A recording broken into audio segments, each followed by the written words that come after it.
आदर और सम्मान के योग आज के समारोह के प्रभारी श्री रामविलास शर्मा जी,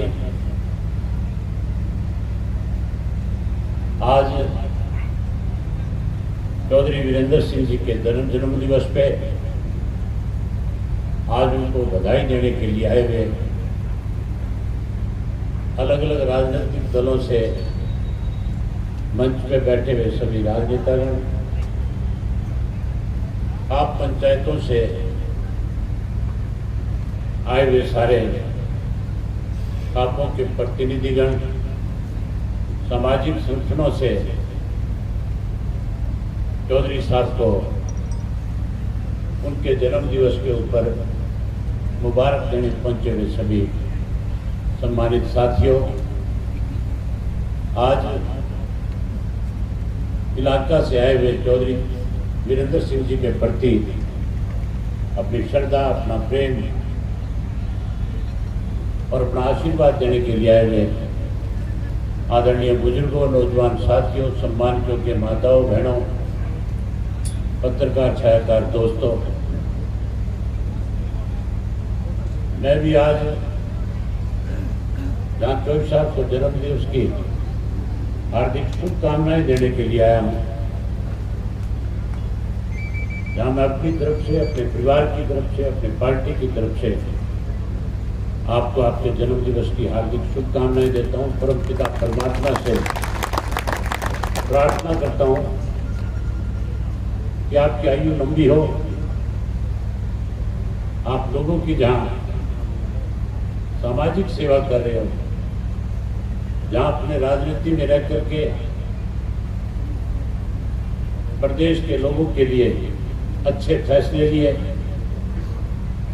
आपने लोगों के दिलों में अपनी जगह बनाई। आज 50 वर्ष आपने अपने राजनीति के पूरे किए और मेरे से पहले रामपाल बाजरा जी कह रहे थे कि चौधरी वीरेंद्र सिंह ने फैसला लिया है कि अब मैं चुनाव नहीं लड़ूंगा। चौधरी साहब राजनीतिक आदमी, एडवोकेट, डॉक्टर और अध्यापक, कभी भी रिटायर्ड नहीं हुआ था। रिटायर्ड तो वो लोग होते हैं जो समाज में अपनी पहचान खो बैठे। आपने समाज में बहुत बड़ी पहचान बनाई। आपके इस राजनीतिक अनुभव का अब आने वाली जो पीढ़ी है उसको आपकी उस प्रेरणा की बहुत जरूरत है। इसलिए हम आपसे कहना चाहेंगे कि आप फैसला तो अपनी मर्जी से लें, लेकिन लोगों की भावनाओं से, जो आज आपके प्रति इतनी बड़ी संख्या में आज आपके प्रति जो प्रेम भाव, जो श्रद्धा लेकर के आए, उनसे जरूर पहले पूछ लें कि मुझे क्या फैसला करना चाहिए। मैं तो आपसे ये निवेदन करूंगा, मुझे याद है सन 1988 के अंदर जब चौधरी देवीलाल की उम्र 73 वर्ष की हुई थी, दिल्ली के कोर्ट क्लब के ऊपर चौधरी देवीलाल जी का जन्मदिवस मनाया जा रहा था।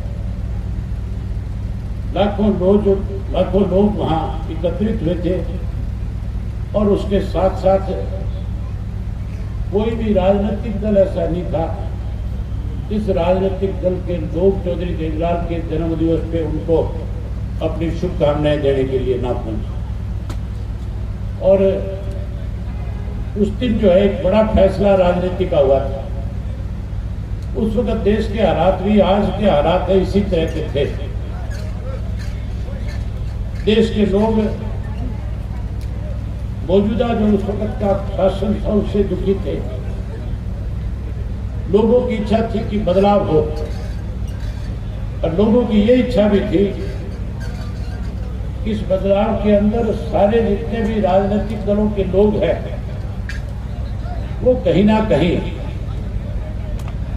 राजनीति से ऊपर उठ करके देश को बचाने के लिए अपना लालच त्याग करके एक मंच के तौर पे इकट्ठा होकर के इस देश की लड़ाई लड़े।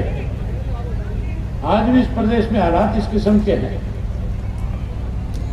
आज लोग दुखी हैं, परेशान हैं, लोग आज बदलाव चाहते हैं।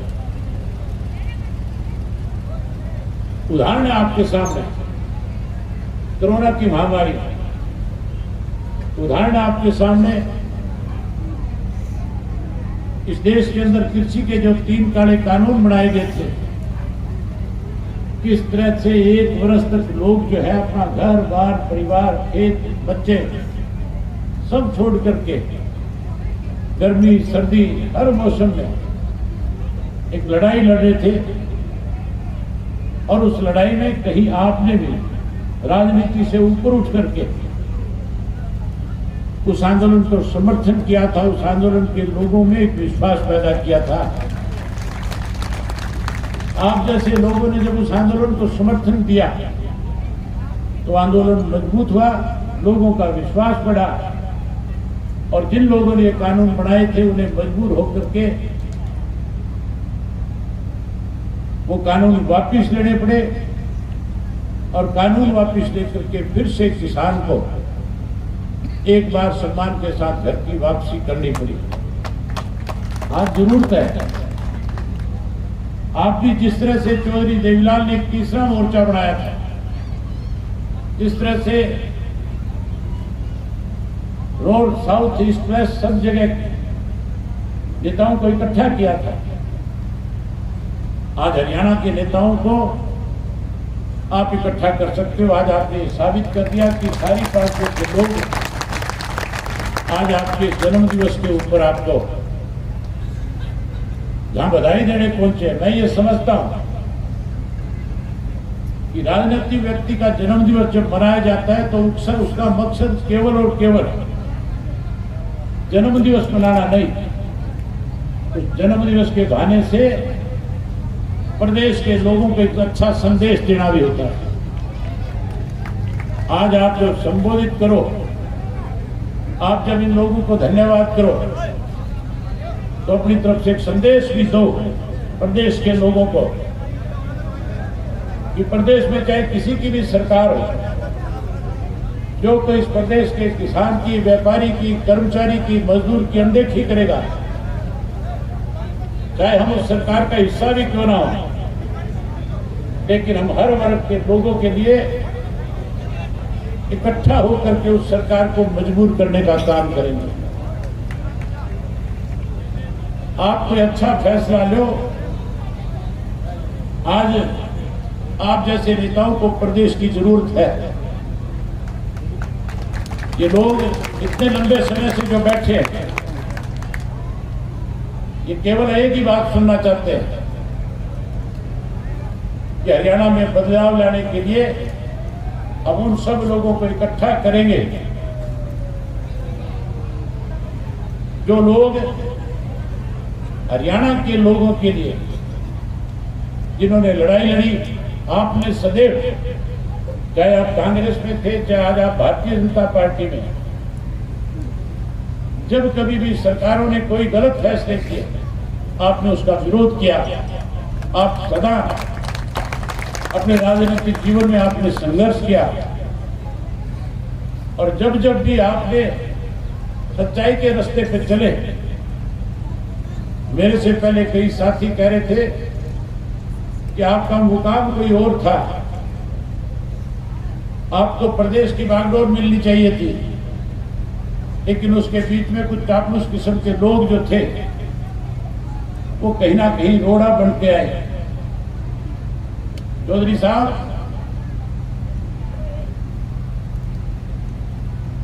जिस मुकाम की बात उन लोगों ने करी, मैं एक बात खुल करके कहना चाहूंगा, मुख्यमंत्री का पद कोई मायने नहीं रखता।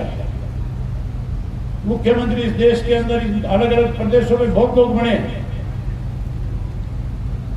मुख्यमंत्री ऐसे लोग भी बने हैं जिनको लोग आज शक्ल से भी नहीं जानते, लेकिन जो राजनीति, जो संघर्ष आपने अपने जीवन में किया है, जो लड़ाई आपने लड़ी, जिस ढंग से लोगों के अंदर आपने एक विश्वास पैदा किया, उसके लिए आप बधाई के पात्र हैं। आज भी लोगों के दिलों में आपकी एक अलग पहचान, एक अलग जगह है। मैं तो परमपिता परमात्मा से यही प्रार्थना करूंगा कि आप राजनीति में आगे बढ़े, आने वाली पीढ़ी के प्रेरणा स्रोत बने, लोगों के दिलों पे इसी तरह से राज करे, और जहां कहीं हरियाणा प्रदेश के लोगों की कोई अनदेखी करे, वहां न केवल आप उसका विरोध करें, बल्कि जिस ढंग से आपने लोगों में जागृति पैदा करी, उससे भी बड़ी जागृति पैदा करके इस प्रदेश में बदलाव लाने का काम करें। इस मंच पे बैठे हुए नेता जो है, ये सारे के सारे अपने अपने दलों में दुखी हैं।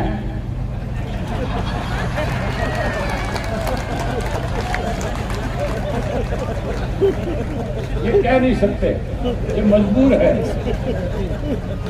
लेकिन इन सब की इच्छा है कि कोई इनका नेतृत्व करने वाला बने।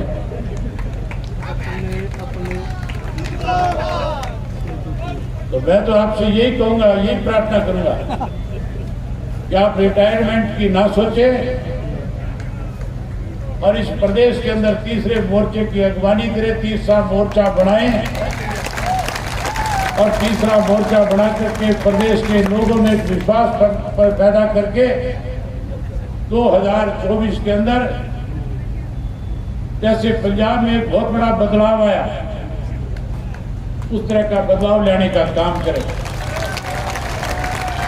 अभी मेरे से पहले सुशील गुप्ता जी बोल करके गए थे। बड़ी हैरानी की बात है, हमारे एक कहावत है, बोला अगला के डडू कंध चढ़ा, भाषण देंगे, कहेंगे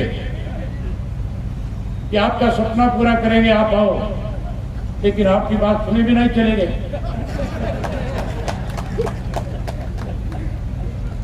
अब दिखाने वाले बहुत आएंगे, लेकिन आपका राजनीतिक जीवन बहुत बड़ा रहा है। कोई भी फैसला लेने से पहले लोगों की जो भावनाएं हैं, मैं उम्मीद करूंगा कि आप उनकी भावनाओं की कदर करके तीसरे मोर्चे का गठन करने में बड़ी भूमिका निभाने का काम करोगे। एक बार फिर आपको